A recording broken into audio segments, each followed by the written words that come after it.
yo lo primero que quiero hacer, como de costumbre, pues es darte las gracias, ¿no? por dedicarnos este tiempo hoy a nuestra entrevista en Territorio Bitcoin.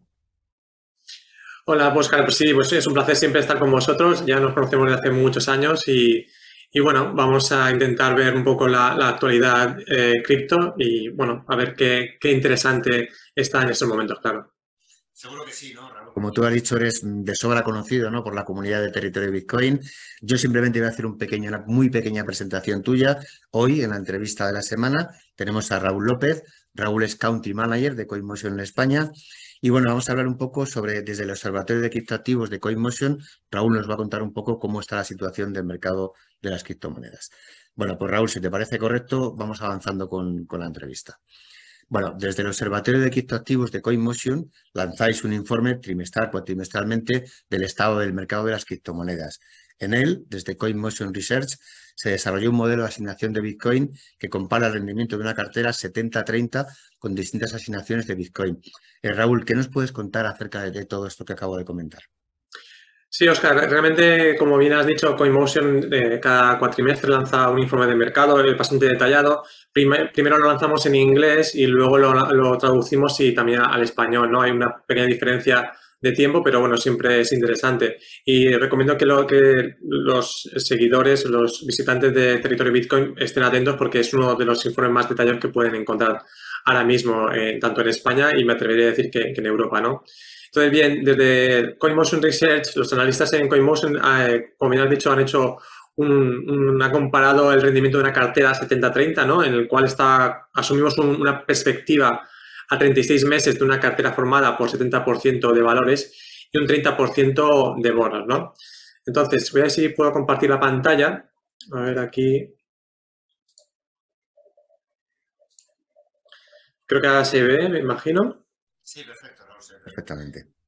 Sí, pues aquí podemos ver que mientras que la cartera tradicional creció un 28% durante los últimos 36 meses, aquí en la gráfica podemos ver qué ocurriría en esta cartera si le hubiésemos asignado un 5% de Bitcoin, ¿no? Y como podemos ver, mejoró el rendimiento hasta en un 43%. También la otra prueba que hicimos, normalmente se recomienda un 5%, pero dijimos, bueno, vamos a hacer una prueba un poco más agresiva y también probamos a hacer una asignación del 10%. Bien, aquí creo que ahora ya está cambiado. Y cuando hicimos una asignación del 10%, el rendimiento de la cartera pasó de un 43%, que habíamos dicho el 5%, aumentándolo hasta un 60%, ¿no? Entonces, considerablemente ahora mismo, si hubiésemos sido un poco más agresivos en estos últimos 36 meses, realmente el rendimiento que hubiésemos obtenido hubiera sido mayor.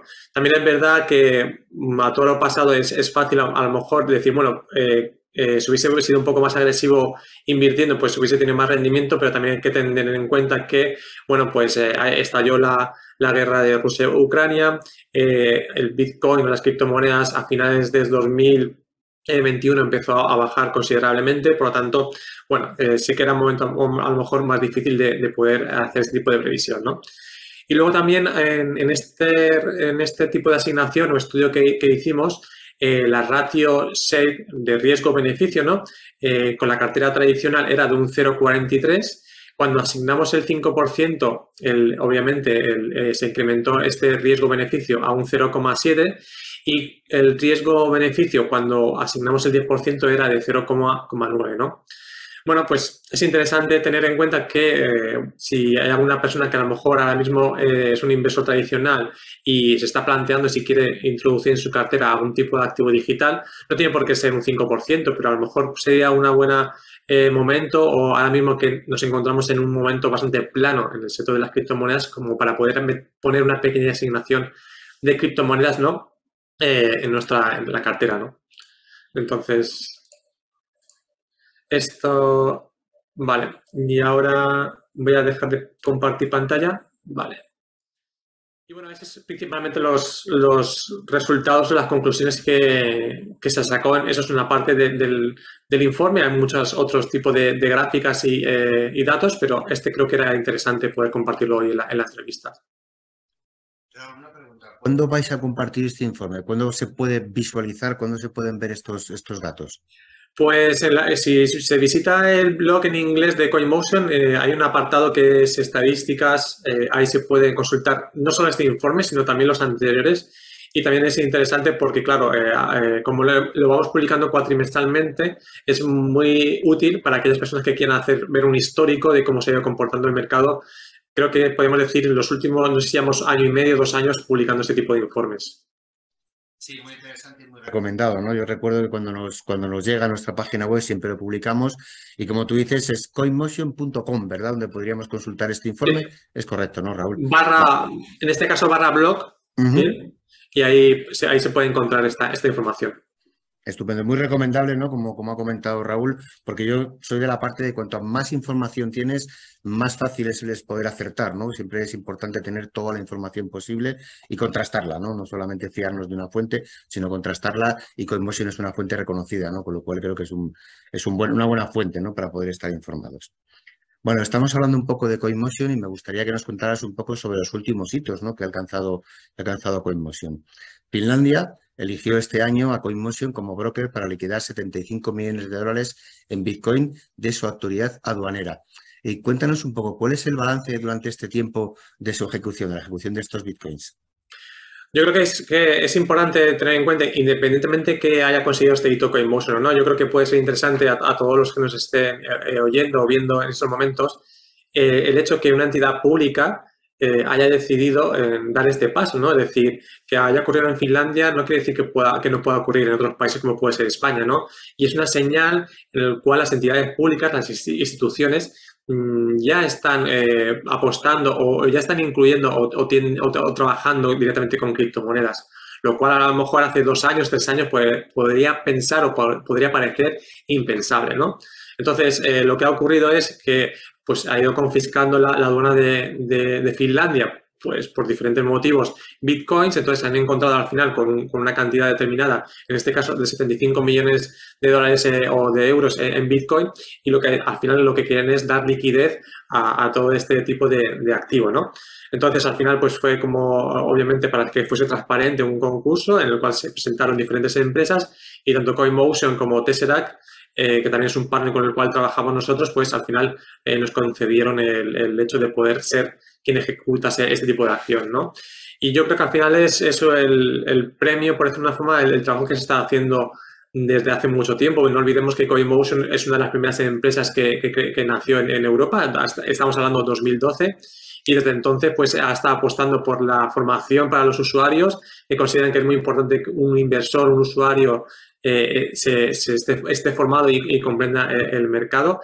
De hecho, Territorio Bitcoin ha hecho un esfuerzo y hace un esfuerzo muy grande para que eso sea posible. Yo creo que un inversor bien formado, al final, casi siempre va a tomar decisiones correctas o por lo menos va a entender qué es lo que está haciendo, ¿no? Y luego, pues, el año pasado cerramos con un incremento del volumen de operaciones en un 400%, es decir, fue alrededor de 754 millones de euros y nuestros ingresos se multiplicaron por 4, ¿no? A casi 15 millones de euros. Por lo tanto, va a ser difícil que este año, con las circunstancias del mercado que tenemos, repitamos esos números, pero puedo decir que el año 2021 fue año de récord para nosotros y yo creo que marcó este dato, como he dicho al principio, marcó que las instituciones y empresas privadas o grandes corporaciones están apostando en su tesorería por las criptomonedas.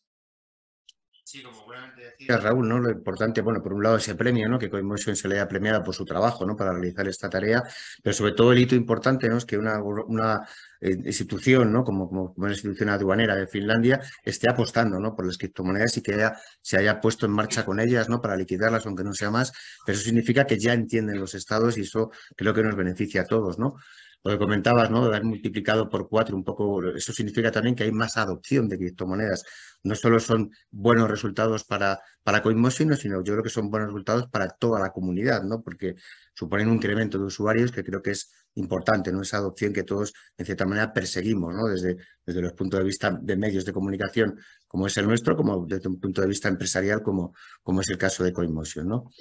Importante, todo esto muy importante. Raúl, hace poco, bueno, se está hablando muchísimo, ¿no?, de la propuesta MiCA, que ya es una regulación MiCA, y me gustaría que nos contaras, bueno, desde vuestro punto de vista, desde tu punto de vista en este caso, Raúl, ¿qué supone la regulación MiCA? ¿Qué es la regulación MiCA? ¿Qué nos puedes aportar de todo esto?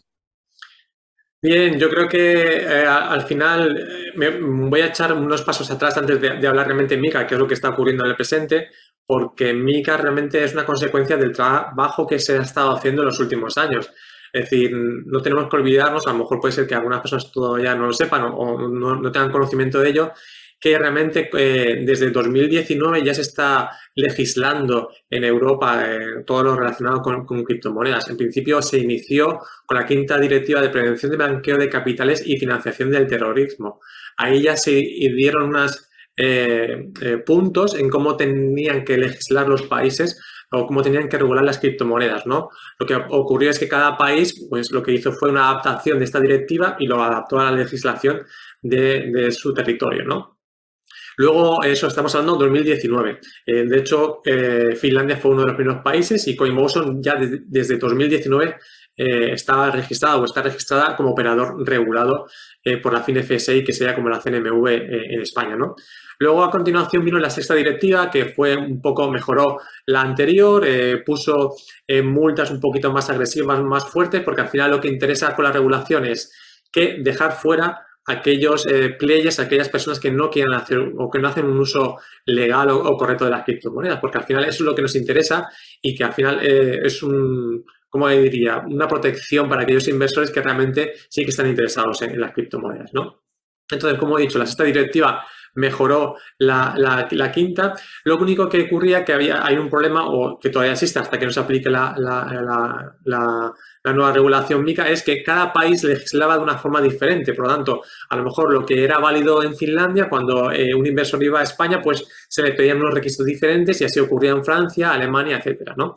Por lo tanto, tanto para usuarios como para empresas, estaba muy fragmentado todo el marco regulatorio y al final era muy costoso, tanto en tiempo como en dinero, de poder estar cumpliendo en todo momento con la legislación, ¿no?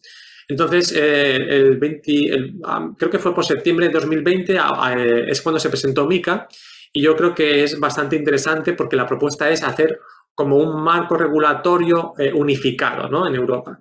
Y yo creo que va a ser una gran ayuda para todos y sobre todo desde el punto de vista continente o potencia como podría ser Europa frente a otros países como puede ser Estados Unidos, ¿no? Al final todo lo que facilite dentro de nuestro territorio para el desarrollo, el impulso de las criptomonedas, yo creo que es muy, muy positivo y a priori, a mi parecer, MiCA va a ser uno de ellos por lo que estoy comentando, ¿no?, que va a poder unificar y va a estar todas las reglas de juego mucho más claras y cualquier usuario de empresa va a poder ofrecer estos servicios o disfrutar de ellos con la tranquilidad de poder ir haciéndolo en un país o en otro en función de donde estén las plataformas que prefieran usar, obviamente, aquellas que están reguladas, ¿no?, que al final es lo más recomendable, utilizar plataformas que están reguladas porque han pasado auditorías del regulador y al final pues es mayor confianza cuando estamos invirtiendo. Al bitcoiner de siempre, ¿no? La persona que entró muy temprano en la tecnología, ¿no? No le gustan las regulaciones, ¿no? Pero yo estoy totalmente de acuerdo contigo, Raúl, en que son importantes, ¿no? Porque también es una protección al consumidor, ¿no? Digámoslo así, porque en definitiva las personas que tienen criptomonedas son consumidores, ¿no? Digámoslo en cierta manera, y que es súper importante, ¿no? Y como tú buenamente has dicho, de que no tengamos problemas a la hora de declarar a Hacienda nuestras criptomonedas y que no tengamos problemas al traspasar las fronteras, ¿no? Que el exchange con el que trabajemos esté en Finlandia, como por ejemplo podría ser vuestro caso, y que luego la regulación en España no sea igual, ¿no? Creo que es importante el que haya algo uniforme, ¿no?, dentro de dentro de Europa, ¿no?, para que por lo menos se pueda trabajar con ello y haya seguridad, ¿no? Por un lado para el usuario y por otro lado para las empresas, ¿no? Que eso quede claro y, como te he dicho, pues en cierta manera intentar echar del ecosistema de las criptomonedas a todo lo que es oscuro, a todo lo que es negro, porque realmente Claro. no beneficia absolutamente nada, ¿no? Y eso se va a lograr con regulación, una vez que hay, como tú decías, ¿no?, la prevención del blanqueo de capitales, financiación del terrorismo y esta última parte, ¿no?, que es MiCA, que creo que es muy interesante. Aunque nos guste o no nos guste, ahí la tenemos y es muy necesaria, ¿no?, en definitiva. Bueno, Raúl, me gustaría hacerte una pregunta ahora, aunque sabes que normalmente en territorio de Bitcoin hablamos un poco de cotizaciones y de estas cosas, pero sí me gustaría preguntarte, ¿no? Llevamos mucho tiempo con un mercado plano y me gustaría preguntarte qué factores crees que pueden ejercer presión en la cotización de las criptomonedas en los próximos meses. Bien, haciendo una vista de todo lo que hemos estado hablando a lo largo de la entrevista, yo creo que también hemos dado ciertos puntos que nos pueden ayudar a entender, o no entender, sino poder conocer qué podría ser lo que ocurra a corto plazo o a medio plazo, aunque a medio plazo en el mundo de las criptomonedas, en el mercado de las criptomonedas es difícil, ¿no? Hemos visto que cada vez la regulación está mucho más clara, ¿no? Esto lo que ha provocado es que las instituciones y grandes corporaciones al final se interesen más por las criptomonedas, porque posiblemente a lo mejor antes lo veían un poco, al no haber regulación, lo veían un poco más con más riesgo. Ahora que ya hay una regulación, yo creo que van a entrar ese tipo de inversores, lo cual va a ayudar a que se mejore la adopción o que haya más adopción de criptomonedas. ¿Por qué? Porque este tipo de entidades van a ofrecer a sus usuarios, a sus clientes, servicios de criptomonedas y al final lo que va a ayudar es que se desarrolle todo mejor o mucho más rápido el sector. Con esto lo que quiero decir es que si se va a desarrollar mucho más rápido el sector, van a entrar grandes corporaciones o grandes instituciones, ya no solo públicas, posiblemente también privadas y públicas. Al final, todo lo que va a llevar es que empuje en alza el precio de las criptomonedas. Sin embargo, también hay que estar un poco atentos a otro tipo de factores económicos, ¿no? Y también políticos. Tenemos que tener en cuenta ahora mismo que estamos en una situación mundial económica muy compleja, subiendo tipos considerablemente que no habíamos visto en los últimos 30, 40 años en la historia pues a lo mejor en España, en Alemania, etcétera. Y también, pues, no tenemos que olvidarnos la situación de la guerra de Rusia con Ucrania. No sabemos al final hacia dónde va a desembocar, si se va a detener, va a avanzar. Y luego, por último, también toda la situación de la crisis energética que estamos viviendo, ¿no? Entonces, esos son factores que tenemos que tener en cuenta. Y luego, por ejemplo, otro punto también que se menciona en el informe es que se ha hecho un análisis y que el 22% de la oferta actual de Bitcoin es líquida, es decir, se encuentra en los exchanges. Pero ¿esto qué quiere decir? Que la oferta ilíquida ha aumentado hasta un 78%, ¿no? Entonces, ahora mismo lo que estamos viendo es que de momento se mantienen las posiciones de Bitcoin, por decirlo de una forma, almacenadas o en modo holding, y yo creo que sería interesante estar atentos a este tipo de situaciones, porque en el momento en el que empezamos a ver que hay movimiento y que se está aumentando este 22% de liquidez en Bitcoin, pues podría ser una señal que se empieza a recuperar la confianza, que se va a empezar a invertir, y eso sería una señal de que empezaría a subir el precio no solo de Bitcoin, sino el resto de criptomonedas, porque muchas veces Bitcoin arrastra tanto positivamente como negativamente al resto de criptomonedas. Sí, totalmente de acuerdo. No es cierto que hacen falta una serie de hitos, ¿no? Como tú comentabas, ¿no? Por una parte la regulación, por otra parte grandes players, ¿no? Dentro del ecosistema, y creo que es súper importante y estamos justo en ese momento, ¿no? Hay que esperar, lógicamente, hacer una predicción sobre las criptomonedas es muy difícil, muy complicado y tampoco se trata de eso, ¿no? Porque es muy difícil aceptar. Bueno, pues Raúl, yo realmente por mi parte pues he terminado con las preguntas que tenía pensadas hacerte. Como siempre es un placer, ¿no? El tenerte aquí en nuestras entrevistas y seguro que me dejo algunas cosillas en el tintero que podrías aportar en este momento. Si es así, por favor, Raúl, hazlo.